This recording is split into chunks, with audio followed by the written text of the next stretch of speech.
What's going on, everybody? This is Future Automation, a place where imagination meets reality, and you're listening to Tejas. So, guys, in previous video, as we have seen that yes, we can automate Fusion 360 using Python and PyAuto GUI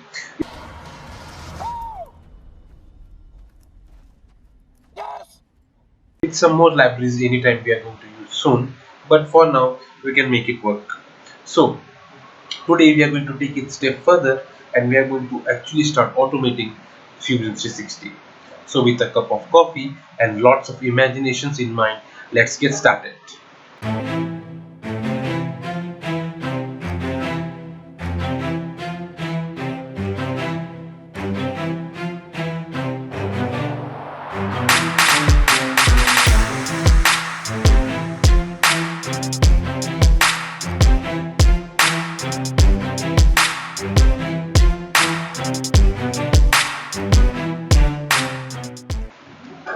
So guys, as in the previous video I have told, Fusion 360 is basically a very powerful tool made by Autodesk, and obviously the free version is a totally personal use version, and it cannot be used for any kind of commercial um purpose. But for us it is fine, we are not going to use it anyhow for any commercial purpose.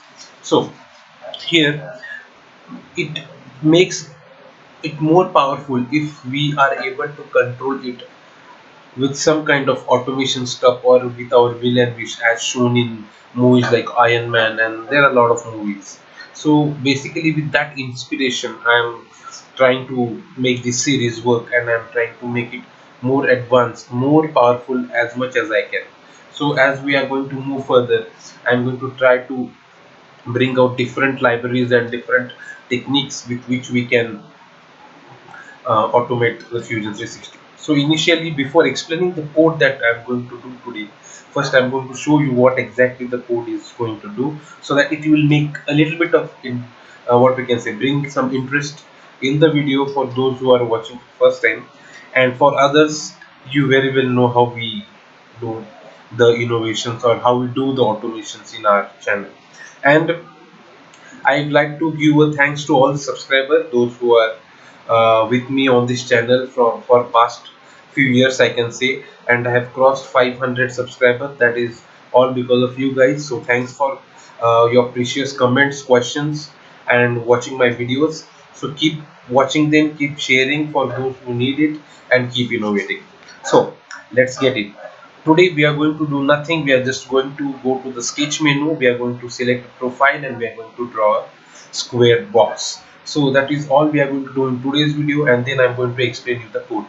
Now the reason I'm keeping it so simple is because Fusion 360 is a software which is not so easy to immediately grab it, first thing. And second, we are not having anything related to a pure tutorial series related to Fusion 360, so I need to go a little bit slow so that everyone gets to understand what exactly we are doing here.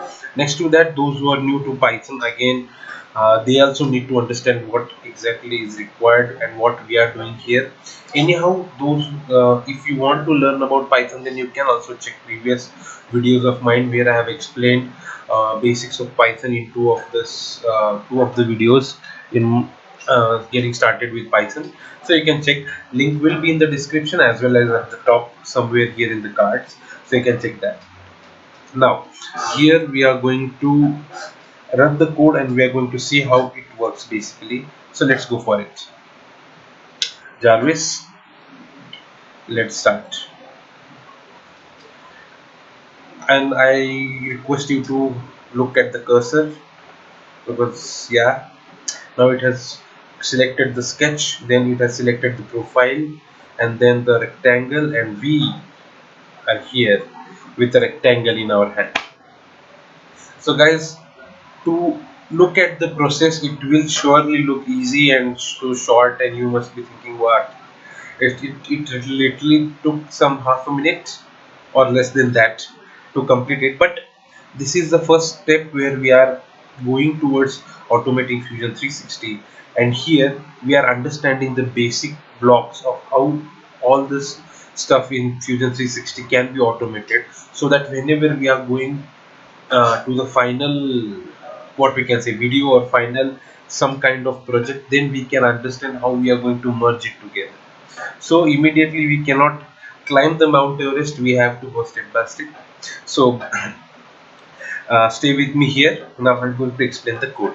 So I hope you must have watched the demo properly here. Okay, so first things first, importing the packages by AutoGo and time. Now every time we need time packages because we need to keep some delay between two or three processes, so that the first process which took place will complete properly, and then we will get some time to understand exactly that process had took place or not, or whether there is some issue or not. So for that we need to give time. Anyhow, if you're not giving time or if you're giving less time, that is fine, but for me I prefer giving some time so that even you can understand and even I can explain you properly. So for that time, for PyAutoGUI, as I have explained in last video, again link in the description. Don't forget to check the previous video if you have directly jumped onto the new one, so that you can understand the basics of PyAutoGUI that I have explained in the previous video. Now, next to that, I have commented this part, and the reason behind that is because this part I have used to check the position where exactly what is available. So we will I'll show you the demo of how that will work, so that let's first finish it, and I'll say Control Z so that we can go at the first page. Okay, now here what we are interested in, we are interested first to get the what we can say positions of each section where we are going to click the mouse or interact with the windows. And I request you to take a pen and paper every time you're working with this part, because you will be needing the coordinates of all the sections where you are going to interact using PyAutoGUI. So first we'll uncomment it. Now there are shortcuts, so don't forget, if you're using Spider here, if you want to comment, uncomment, Control+1. If not, then you can just directly go with the right click menu and control. Okay, so let's again run this particular block, and here in the what we can say terminal, you can see that we will get the coordinates of the mouse.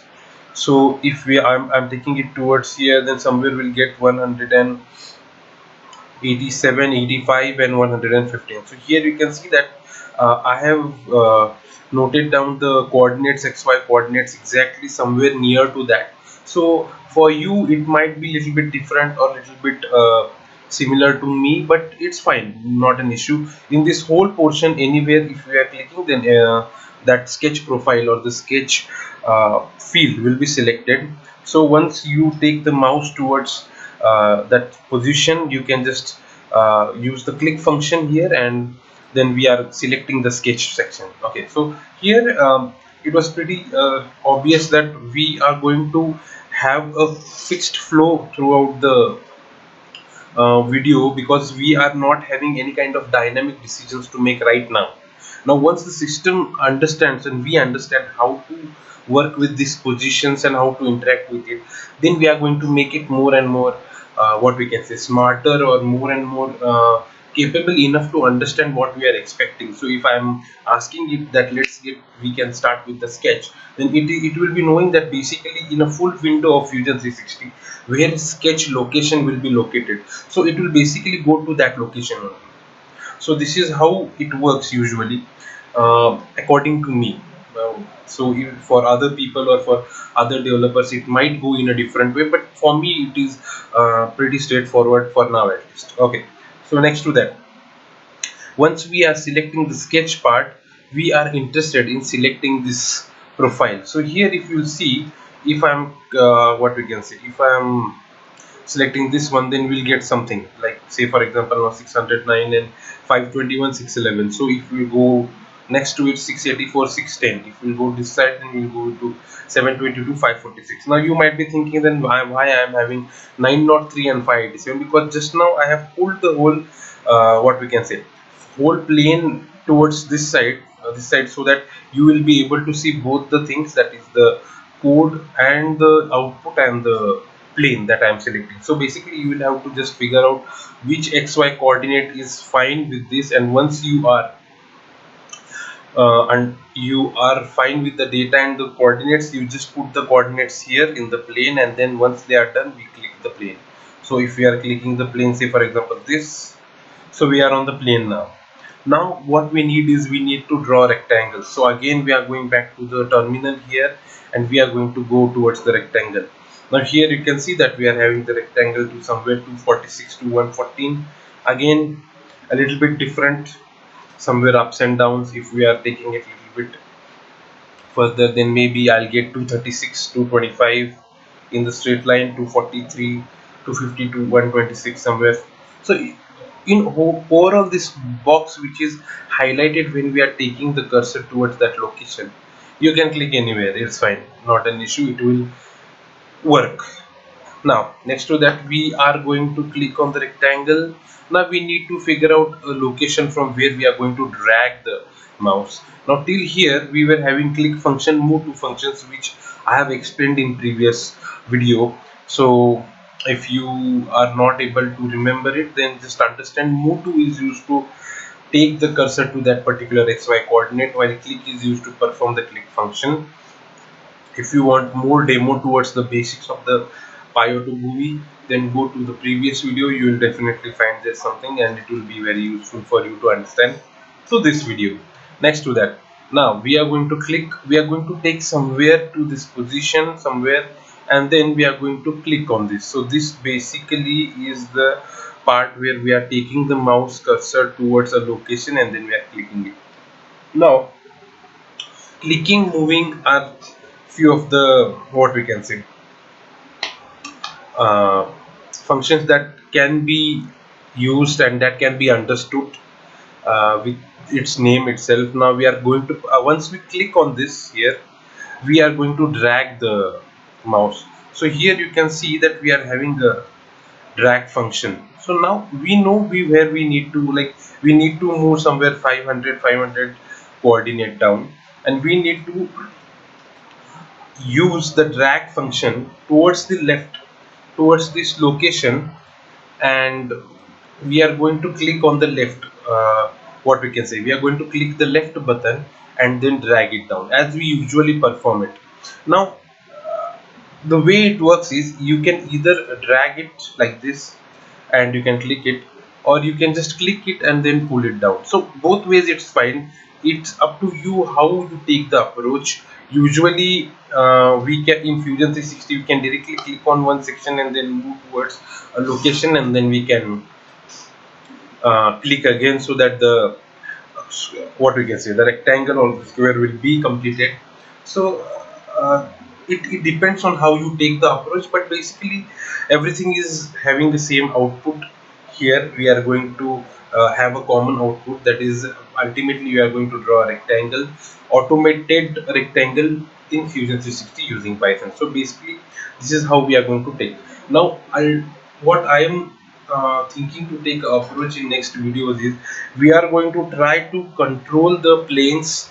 We are going to try to switch between different planes, and we are going to try to what we can say, take the 2D sketch and make it, what we can say, take it towards the 3D portion, and then we are going to work with it. So slowly we are going to drop it in different videos, and then we are going to merge everything ultimately in a few videos further. Now I'm not sure how much videos I'm going to make on this, because the way I'm moving ahead, I'm having some different concepts in my mind which I'll try to implement here, so that we will get a different kind of perspective over how we can work with different softwares using Python and automate our daily work. So for the designers, for the sketchers, and for those who are using such kind of softwares, they can basically use Python scripts, and they can make their life a whole lot easier, and they can automate the stuff, and they can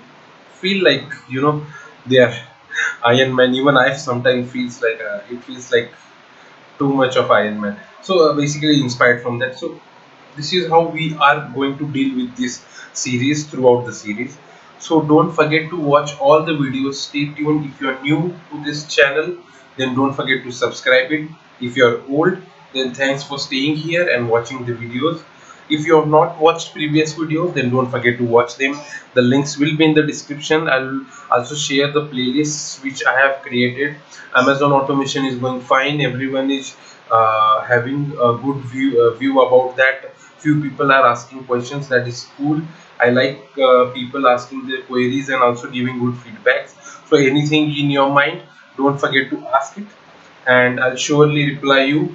If you are not able to ask here in the comment section, you can directly contact me in my Instagram profile, that is Future Automation. So I'll leave the username in the description again. Don't forget to visit that. Next to that, if you have any other ideas, any other suggestions which you think we can implement in this particular series, then don't forget to uh, add that in comment box. I'll surely try to implement it, and share it, like it, and do subscribe if you're new again. And thanks for all the people who have taken me towards the 500 milestone. Next we are going to go towards the 1000 soon, and I'll try to make videos as faster as I can. And lastly, the most important thing is keep innovating, stay safe. Thank you, guys.